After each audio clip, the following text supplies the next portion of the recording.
భక్తజనులకు నమస్కారము. శ్రీ గణేశాయ నమః, శ్రీ సరస్వత్యై నమః, శ్రీ పాదవల్లభ నరసింహ సరస్వతి, శ్రీ గురు దత్తాత్రేయాయ నమః. ఆంజనేయ చరిత్రలో మనం కొందరి భక్తుల కథలు చెప్పుకుంటున్నాం కదా. నిన్న మనం సుముఖ దేనుమాలులు యజమాని సేవకులను ఆంజనేయ స్వామి ఎలా రక్షించాడో కరుణించాడో చెప్పుకుందాం. ఇవాళ దొంగ ఉపాసన కథ చెప్పుకుందాం.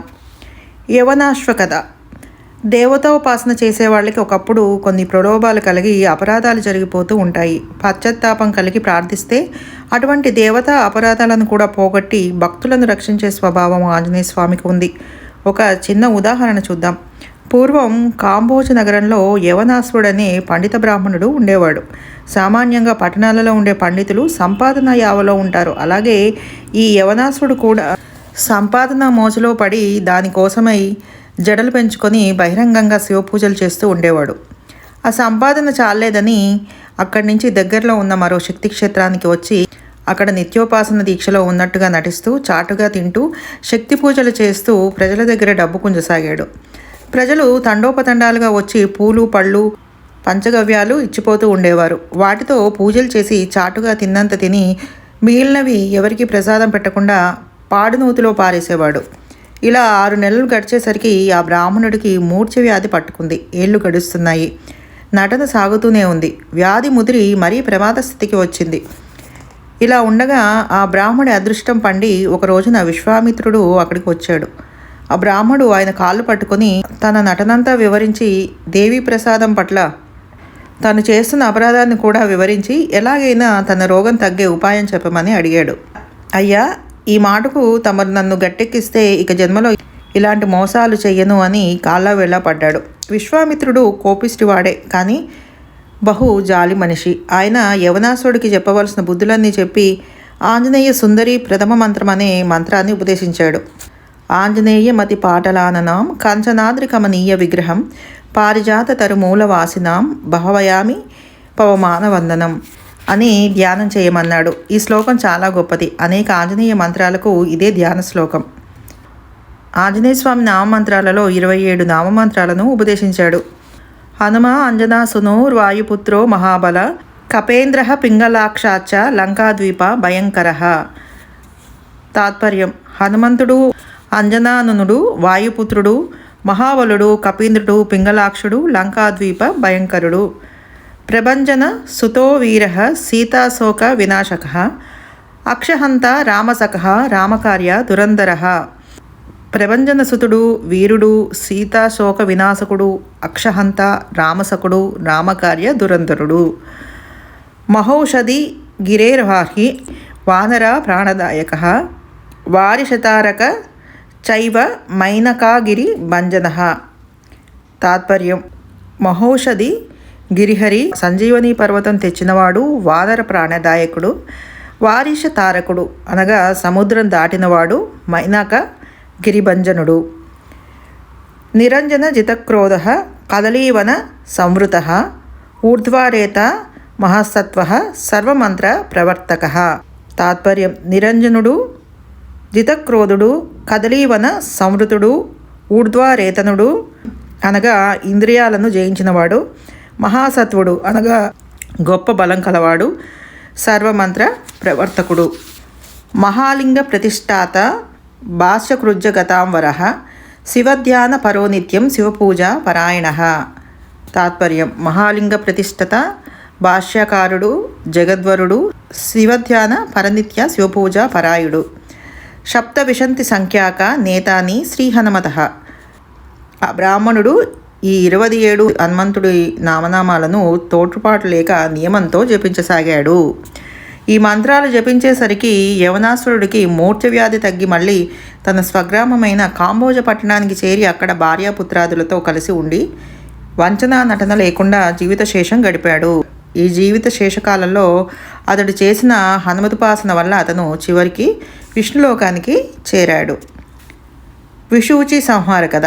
ఆంజనేయ స్వామి మూర్ఛరోగాన్ని మాత్రమే కాదు, విషూచి వ్యాధితో సహా అంటే కలరా వ్యాధితో సహా సమస్త వ్యాధులను పోగొట్టగలడు.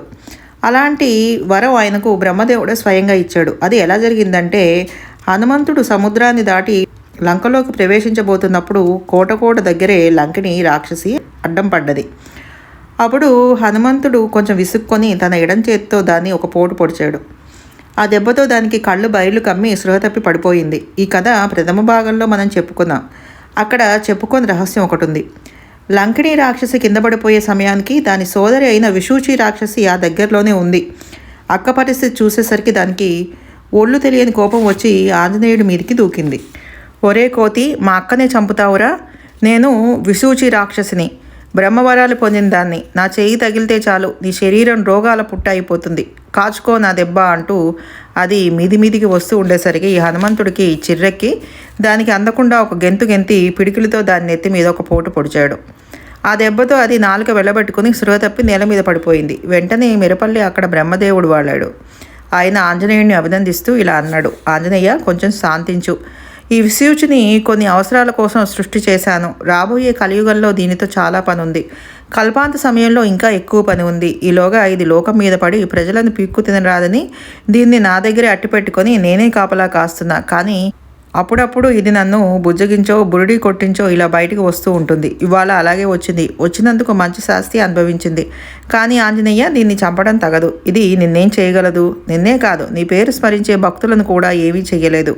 నీ మంత్రాలలో ఏ మంత్రం జపించినా సరే ఈ విషూచి వ్యాధి అక్కడి నుంచి పారిపోతుంది. ఇదే కాదు, సకల రోగాలు పోతాయి. నీ 27 నామమంత్రాలను జపించే వారికి విషూచి బాధ అసలే ఉండదు. కనుక ఈ వరాలు తీసుకొని ఈ విషూచిని ఇక్కడితో వదిలిపెట్టు. ఆ విధంగా బ్రహ్మవరం వల్ల ఇప్పుడు చెప్పుకున్న 27 హనుమన్నామ మంత్రాలను పఠించే వారికి కలరాతో సహా సమస్త వ్యాధులు పోతాయి. హనుమంతుడికి ముసలితనం లేదు.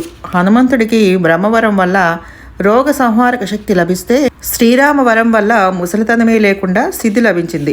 హనుమంతుడు లంకలో ఉన్న సీతాదేవిని చూసి వచ్చి ఆ వార్త చెప్పినప్పుడు ఆనందంతో పొంగిపోయిన శ్రీరాముడు ఇలా వరాలిచ్చాడు. ఆంజనేయ, నువ్వు చేసిన ఈ ఒక్క ఉపకారానికి నీకు నా ప్రాణాలే ఇవ్వాలి. ఇక నువ్వు రోజు చేసే ఉపకారాలకు నేనేమి ఇవ్వలేను కనుక నీకు జనమంతా రుణపడే ఉంటాను. సుగ్రీవుడు, విభీషణుడు నాకు ఉపకారాలు చేశారంటే వాళ్ళు రాజ్యాలు కోరి చేశారు. నీది కేవల నిస్వార్థ సేవ కనుక నువ్వే నిజమైన సేవకుడివి. ఆంజనేయ, నువ్వు ఈ వార్త ద్వారా నన్ను, నా తమ్ముణ్ణి బ్రతికించావు కనుక నీ శరీరంలోకి ముసలితనం ప్రవేశించుకుండుగాక. నా కృతజ్ఞతకు చిహ్నంగా, నా సర్వస్వానికి ప్రతీకగా నా ఆలింగనం స్వీకరించు. నీ నామం జపించేవారికి, నీ రూపం ధ్యానించేవారికి, నిన్ను పూజించేవారికి సమస్త సిద్ధులు అనుగ్రహించే శక్తులు నీకు కలుగుగాక. ఈ సృష్టి ఉన్నంతకాలం నువ్వు జీవించి ఉందువుగాక. ఆ తర్వాత నువ్వే బ్రహ్మవై సృష్టికర్తవు అవుదుగాక. ఆ తర్వాత నీ లోకవాసులతో సహా నువ్వు నాలో చేరిపోదువుగాక. ఈ విధంగా హనుమంతుడు శ్రీరామ వరాలను పొంది ఉన్నాడు కనుక హనుమద్భక్తులకు లభించని సిద్ధి లేదు. కుశోత్తముడి కథ, రాజపీడ నివారణ కథ.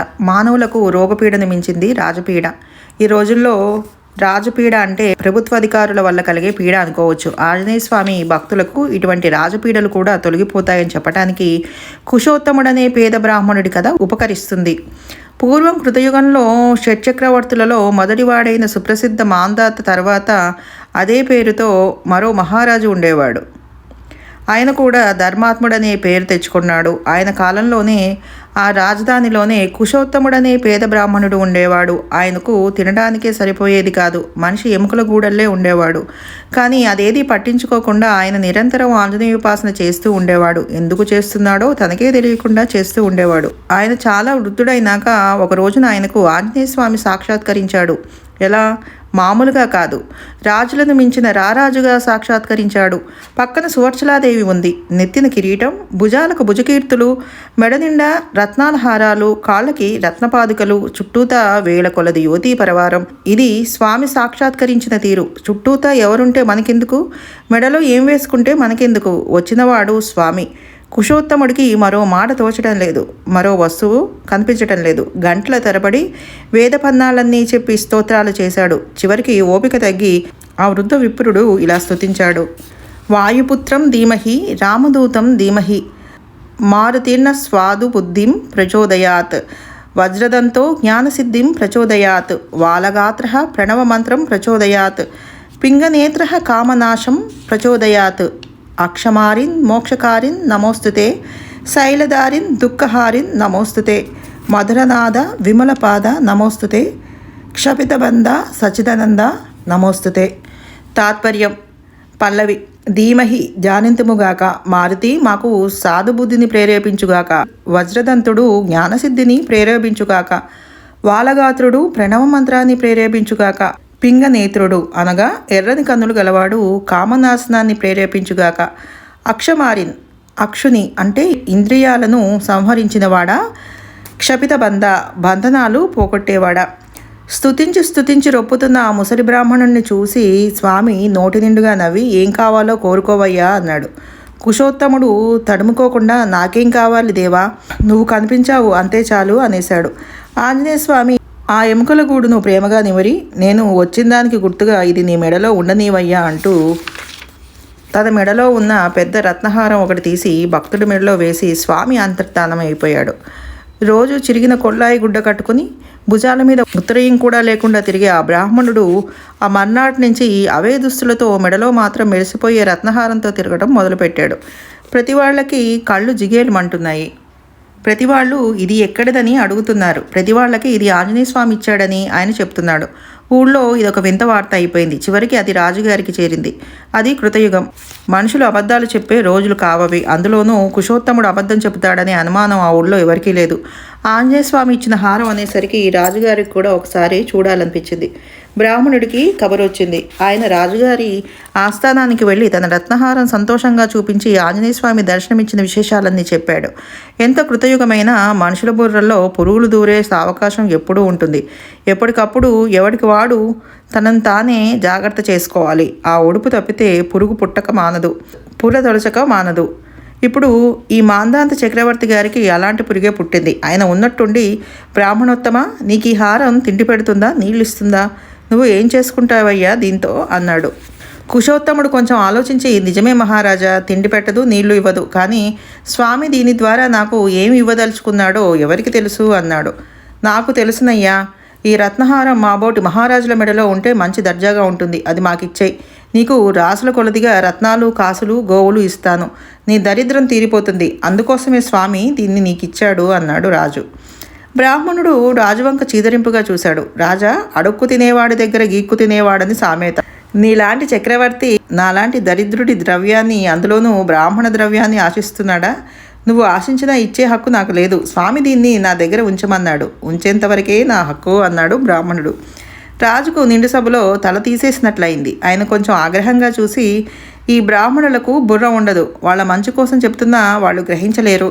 అయినా రాజాజ్ఞాధికారం ధర్మం ఎలా అవుతుంది, దాన్ని సహించరాదు అనేశాడు. కుశోత్తముడు చాలా అవమానపడి కొంచెం ఆలోచించి, రాజా, నాకు హక్కు లేదని చెప్పాను, అయినా నువ్వు అడుగుతున్నావు కనుక ఆ స్వామివారిని అడిగి చూస్తాను, ఆయన ఇమ్మంటే ఇచ్చేస్తానన్నాడు విసురుగా. అలా అనేసి ఆ బ్రాహ్మణుడు ఆ సభలోనే నిటారుగా నిలబడి కళ్ళు గట్టిగా మూసుకుని మనస్సును ఏకాగ్రం చేస్తూ ధ్యానం కోసం కృషి చేశాడు. ఇంతలో పక్కనున్న రాజభటులు ఇదంతా రాజధిక్కారంగా భావించి ఆగ్రహించి 2 కరడా దెబ్బలు వేశారు. రాజు మౌనంగా ఉండిపోయాడు. సభ నివ్వెరపోయింది. కానీ ఇంతలో కుశోత్తముడి కళ్ళ ముందు ఏదో మెరుపు మెరిసింది. అంతలోనే భవనాలు ఊగిపోయేంత పెద్ద సుడిగాలి తల ఎత్తి రాజభవనం చుట్టూ సుడులు తిరగసాగింది. ఇంతలో కుశోత్తముడి ముందు మెరిసిన మెరుపు ఆంజనేయ స్వామిగా ఆయనకు సాక్షాత్కరించి, కుశోత్తమ, భయపడకు. నీకు జరిగిన ఈ అవమానానికి మా తండ్రి గారు మండిపడుతున్నారు. ఆయన ఈ రాజును ఎలా శిక్షిస్తాడో చూస్తూ ఉండు అని మాయమైపోయాడు. ఇంతలో వెలుపలి సుడిగాలి భవనం లోపలికి తోసుకొచ్చి అక్కడి వ్యక్తులందరినీ ఊపేసింది. ఆ గాలి సుడి సరిగా రాజసింహాసనం మీద కేంద్రీకృతమై ఒక రాజుగారిని మాత్రమే ఆకాశంలోకి లేపేసింది. సభలోని పెద్దలకి ఆ రాజుకి కూడా అర్థమైంది, ఆంజనేయ భక్తుడికి చేసిన అవమానం వెంటనే శిక్షను ప్రసాదిస్తోంది అని. రాజుకు విషయం అర్థమై గద్దకు చిక్కిన పాము పిల్లలాగా గడగడా వణికిపోతున్నాడు. కానీ అందరూ తేరుకునే లోపలే ఆ సుడిగాలి ఆ రాజును గడ్డి పరికను లేపినట్టుగా లేపి ఊరి వెలుపలి సముద్రంలో సుదూరంగా పారేసింది. రాజు ప్రాణభయంతో గిలగిలా కొట్టుకుంటూ ఒడ్డుకు చేరాలని ఆత్రపడి ఈదుకుంటూ ఊపిరి అందక మధ్యలోనే మరణించాడు. అప్పుడు హనుమంతుడు కుశోత్తముడికి మరోసారి దర్శనమిచ్చి ఈ మాట తగినంత సంపద కూడా అనుగ్రహించి అంతర్ధానమయ్యాడు. అప్పటి నుంచి ఆ రాజ్యంలోని ప్రజలెవరూ హనుమద్భక్తులకు మనసులో కూడా అపకారం తలపెట్టలేదు. సర్వం శ్రీగురు పాదారవింద అర్పణమస్తు. సర్వే జన సుఖినో భవంతు. శుభం భూయాత్.